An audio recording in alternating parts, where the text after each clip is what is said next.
In this video, I will show you how you can make the player not follow us anymore if we get to be destroyed. Let's just see. Like this one. Now you can see the player is not moving anymore and we won't be able to move after we get to be dead. Just see. Let me wait until it shoots us.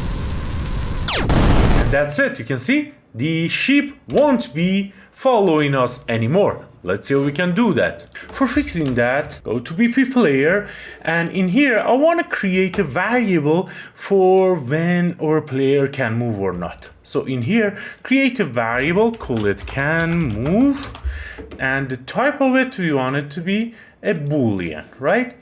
By default we want it to be true, right? And now whenever the player get to be dead at the beginning, when the health is less or equal than 0, let's just make some space over here. We want to set the can move to false, just like that. Can move to false.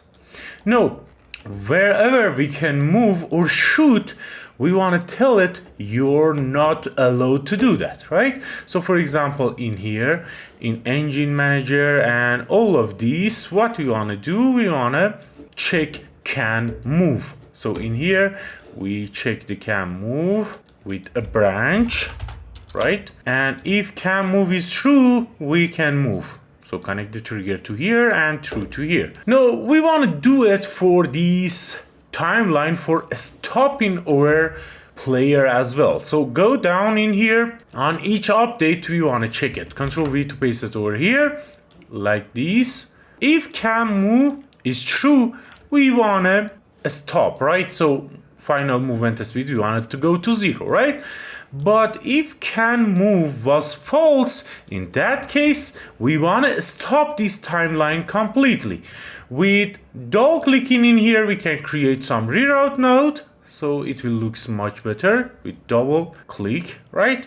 So whenever can move go to false, we want to stop this timeline so it won't trigger anymore. Now we want to go down for turn left and right. In here as well, we want to do that. So in here, Control V to paste that can move with the branch, connect it like this, and connect it like this to here. So if can move is true, you can turn. And that's it. Now let's just test. If we run, hit us, you can see we are destroyed and we can't move anymore. Let's just do. We can't move anymore. That's beautiful. Next thing that we want to do, we want to tell the enemies not to chase, not to move anymore if the player is dead. And how we can do that? We want to create some way to communicate with all the enemies to tell them not to move.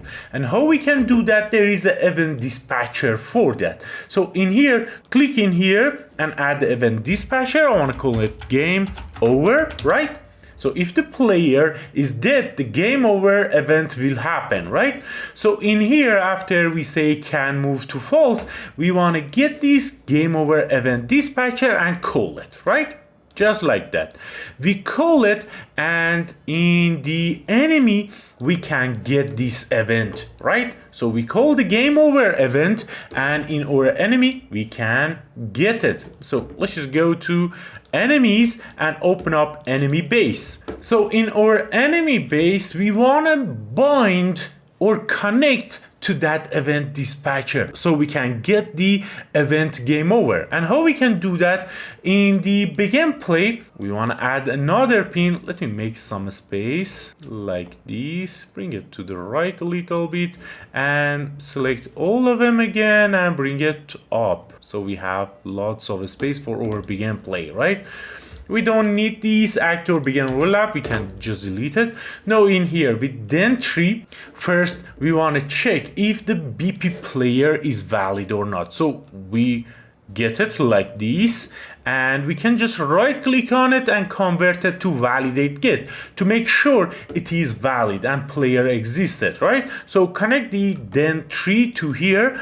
If the player is existed, we can bind bind to game over, right? Bind event to game over.